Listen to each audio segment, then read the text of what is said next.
APSC group 2 results అయితే వచ్చినాయి. Obviously అందరూ చాలామంది అయితే క్వాలిఫై అయ్యారు. అరౌండ్ 92,000 మంది అయితే ఉన్నారు. అందరూ అనుకున్నట్టే 1:100 అయితే తీశారు.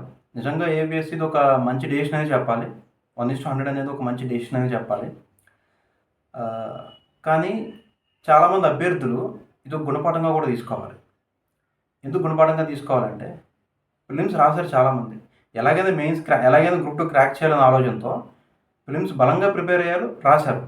కానీ ఆ ఎగ్జామ్ ప్యాటర్న్ చూసి చాలా నెగిటివ్‌లో పోగొట్టేశారు. అండ్ నాకు తెలిసి ప్రిలిమ్స్‌లో ఈ 1:100 వచ్చే వరకు కూడా మనం ఉంటామా లేదా అని డౌట్ చాలామందికైతే ఉంది. అసలు మన లిస్ట్‌లో ఉంటామా లేదా అని చెప్పేసి. కాబట్టి ఎందుకు అలా ఉంది అంటే మనం పేపర్‌ని ప్రాపర్‌గా ప్లాన్ చేయకోకుండా రాయడం వల్లే. అంటే నెగెటివ్స్ పోగొట్టడం వల్లే. సో, అంటే ముందుగా మనం కట్ ఆఫ్ ఇంతుండొచ్చు, అంతుండొచ్చు అని మైండ్‌లో పెట్టుకొని ఎలాగైనా 60 బిట్లు పెట్టాలి. ఎలాగైనా 70 బిట్లు పెట్టాలి. మినిమం 70 మార్క్స్ రావాలి, 60 మార్క్స్ రావాలి. అప్పుడే మనం ప్రిలిమ్స్ క్వాలిఫై అవుతాం. లేకపోతే గ్రూప్ 2 ప్రిలిమ్స్ క్వాలిఫై అవ్వం అనే ఆలోచనతో చాలామంది ముందు ఎంత రావాలి బెటర్‌తో అని కొన్ని వీడియోస్ చూస్తాం కదా యూట్యూబ్‌లో. సో, అదే ఆలోచనతో మనం రాసి వెళ్ళడం వల్ల, చాలామంది రాయడం వల్ల ఎలాగైనా 60 మార్క్స్ వస్తే గానీ క్వాలిఫై అవ్వను. కానీ నాకు వచ్చిన బిట్లు 50 ఉన్నాయి. ఇప్పుడు నేనేం చేయాలి అనే ఆలోచనతో నెగెటివ్స్ పోగొట్టేశారు చాలామంది. సో, అలా పోగొట్టే చాలా తక్కువ మార్క్స్ వచ్చేసినాయి చాలామందికి. సో, ఇది నిజంగా ఒక గుణపాఠమే. ఏంటి అంటే ఎగ్జామ్ రాసే ముందు వరకు ఇన్నే మార్క్స్ రావాలి, అన్నే మార్క్స్ రాకూడదని ఎప్పుడు అనుకోకూడదు. మనం చాలా మంచిగా ప్రిపేర్ అవ్వాలి.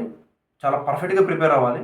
ప్రిపేర్ అయిన తర్వాత మనకి ఎన్ని బిట్స్ వస్తే అన్ని బిట్స్ అటెంప్ట్ చేయాలి. మనకు ఎంతవరకు తెలుసో అదే పెట్టాలి నెగెటివ్ ఉన్నప్పుడు. సో, ముందుగా మినిమమ్ ఇన్ని మార్క్స్ రావాలి, ఇన్ని బిట్స్ అటెంప్ట్ చేస్తేనే మనకు వస్తదంట అని చెప్పేసి ఎప్పుడు కూడా ఆలోచించి ఎగ్జామ్‌కి వెళ్ళడం వలన ఇలాగే జరుగుద్ది. ఇప్పుడు ఎలక్షన్ సీజన్ కాబట్టి ఇప్పుడు 1:100 అనేది గవర్నమెంట్ తీసింది. అదే ఏపీఎస్సీ తీసింది. ఒకవేళ ఎలక్షన్స్ లేకపోతే ఏంటి పరిస్థితి? ఎలక్షన్ సీజన్ కాకపోతే ఏంటి పరిస్థితి? 1:100 నిజంగా ఏపీఎస్సీ తీస్తదా? ఏమో నాకైతే క్వెషన్ మార్కే తీస్తదో లేదో. సో, ఇప్పుడు తీసింది కాబట్టి ఓకే. నెక్స్ట్ ఇప్పుడు మెయిన్స్ జరుగుతుంది. ఇంకా మెయిన్స్ అనేది ఏం చేసినా ఆ 900 మందే ఉండాలి. 900లోనే ఉండాలి. 900 పోస్టే ఫిల్ చేస్తారు. ఏం జరిగినా కూడా. సో, ఖచ్చితంగా మనకి ఇన్ని మార్క్సే రావాలి. అంటే ఇప్పుడు ఫర్ సపోజ్ రేపు 300 మార్క్స్ 200 ఉంటది కట్ ఆఫ్ ఎలాగైనా. 200 రావాలి అనే ఆలోచన తేలితే ఖచ్చితంగా నెగెటివ్‌లో అటెంప్ట్ చేసేస్తాం. సో, మనకి ఎన్నొచ్చినా, మనకి 150 వచ్చినా, 130 వచ్చినా, 200 వచ్చినా, ఎన్ని బిట్స్ వచ్చినా కూడా మనం అన్ని బిట్స్ పర్ఫెక్ట్‌గా అటెంప్ట్ చేసుకోగలగాలి. నెగెటివ్ మార్క్ అనేది పోగొట్టకూడదు. కాబట్టి మనకి ఎన్నొస్తే అన్నే పెట్టి రావడం చాలా ఉత్తమం. సో, ఇది చాలామంది అయితే గుణపాఠంగా తీసుకోవాలి. నెగెటివ్స్ అయితే అసలు పోగొట్టుకోకూడదు. ఇప్పుడు వచ్చిన అవకాశం అయితే మళ్ళీ రాదు. ఇప్పుడు వచ్చిన అదృష్టం అయితే మళ్ళీ దక్కదు చాలామందికైతే. ఓకే. సో, మంచి డెసిషన్ అయితే తీసుకుంది గవర్నమెంట్ ఏపీఎస్సీ కూడా. సో, డెఫినెట్‌గా మంచి డెసిషనే. సో, మన ప్రిపరేషన్ స్ట్రాటజీ గానీ, ప్రిపేర్ అయ్యే విధానం గానీ ఖచ్చితంగా అయితే మార్చాలి. ఎప్పుడో మన పాతకాలం పద్ధతిలో ట్రెడిషనల్ ప్రిపరేషన్ అయితే ప్రిపేర్ అవ్వకూడదు. ఎగ్జామ్‌కి వెళ్ళేటప్పుడు మన ప్రిపేర్ అయ్యే ప్రతి సబ్జెక్ట్‌ని కూడా చాలా జాగ్రత్తగా అయితే ప్లాన్ చేసుకొని ప్రిపేర్ అవ్వాలి.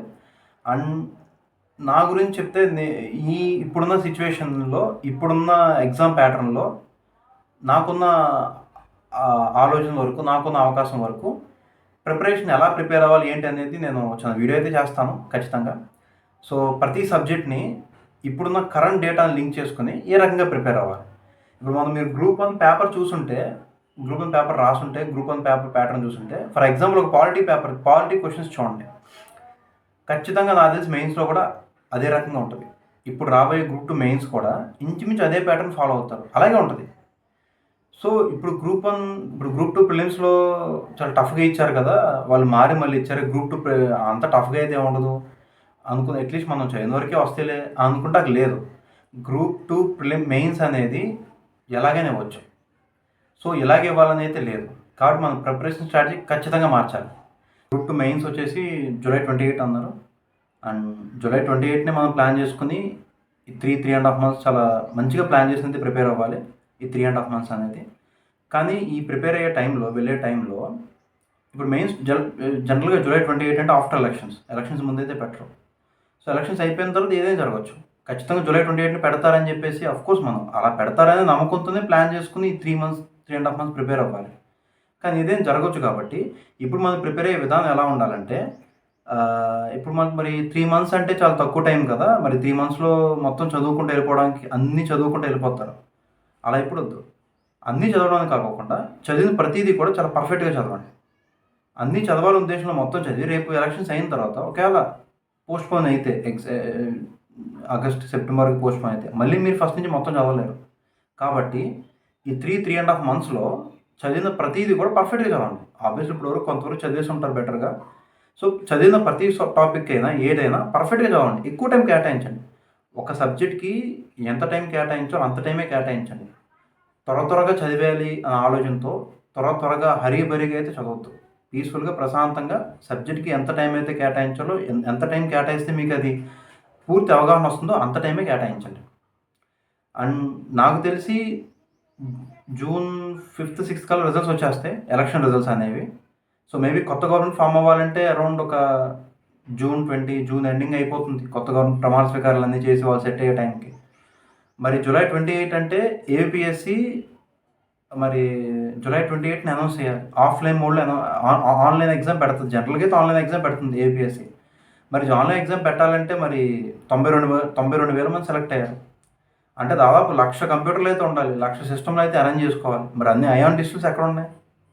ఈవెన్ ఇంజినీరింగ్ కలుపుకున్నా కూడా అంత అవకాశం ఉంటదా అనేది కూడా చాలా పెద్ద క్వెషన్ మార్కే. కాబట్టి మరి ఈ ఎలక్షన్స్ అయ్యి కొత్త గవర్నమెంట్ ఎలక్షన్ రిజల్ట్స్ వచ్చి కొత్త గవర్నమెంట్ సెట్ అయ్యి కొత్త గవర్నమెంట్ వచ్చిన తర్వాత ఏపీఎస్సికి ఎగ్జామ్ ప్యాటర్న్ గురించి ప్లాన్ చేసుకోవడానికి కనీసం ఒక 1 మంత్ అయినా టైం ఉండాలి. సో 1 మంత్ అయినా అవకాశం ఉండాలి ఏపీఎస్సికి. మొత్తం ఎగ్జామ్ సెంటర్స్ ప్లాన్ చేసుకోవడం, గవర్నమెంట్ ఎక్విప్‌మెంట్ ముందుగా రెడీ చేసుకోవడం. ఈ మినిమమ్ 1 మంత్ ముందు నుంచైనా వాళ్ళు ప్లాన్ చేసుకుంటే గాని ఎగ్జామ్ పెట్టలేరు. మరి జూలై 28కి కరెక్ట్‌గా ఎగ్జాక్ట్‌గా పెట్టగలరా అనేది చాలా పెద్ద క్వెషన్ మార్కే. కానీ కానీ జూలై 28కి పెడతారని మనం ప్లాన్ చేసుకొని ప్రిపేర్ అవ్వాలి. సో, మంచిగా ప్రిపేర్ అవ్వండి. ఏదైనా కరెంట్ డేటాని అప్డేట్ చేసుకుంటూ కోర్ డేటాని ప్రిపేర్ అవ్వాలి. సో, నేను కొన్ని ఎగ్జాంపుల్స్ ఇవ్వడానికి ఖచ్చితంగా ట్రై చేస్తాను. సో, ఇప్పుడు ఎకానమీ అయినా, లేదా సైన్స్ అండ్ టెక్నాలజీ అయినా, పాలిటీ అయినా కూడా కరెంట్ అప్డేట్స్ ఏవైతే ఉంటాయో, దానికి కోర్ డేటాని యూజ్ చేసి ఎలా ప్రిపేర్ అవ్వాలి అనేది మాక్సిమం నాకు కుదిరినంత వరకు పాలిటీలో అప్డేట్స్ అయితే ఇవ్వడానికి ట్రై చేస్తాను. మాక్సిమం పాలిటీ ఓరియెంటెడ్‌లో, అలాగే సైన్స్ అండ్ టెక్నాలజీ గురించి కరెంట్ డేటా అప్డేట్స్ అనేవన్నీ మాక్సిమం మీకు అందజేయడానికి ట్రై చేస్తాను. సో, ప్రిపరేషన్ అయితే స్టార్ట్ చేయండి. టైం అయితే వేస్ట్ చేసుకోవద్దు. ఇప్పుడున్న టైం చాలా అయితే వాల్యుబుల్. ఇప్పుడున్న టైం వేస్ట్ చేసుకుంటే ఖచ్చితంగా ఇది ఇలాంటి నోటిఫికేషన్ మళ్ళీ త్వరగా అయితే రాదు. మళ్ళీ చాలా టైం అయితే పడతది. ఓకే. All the best.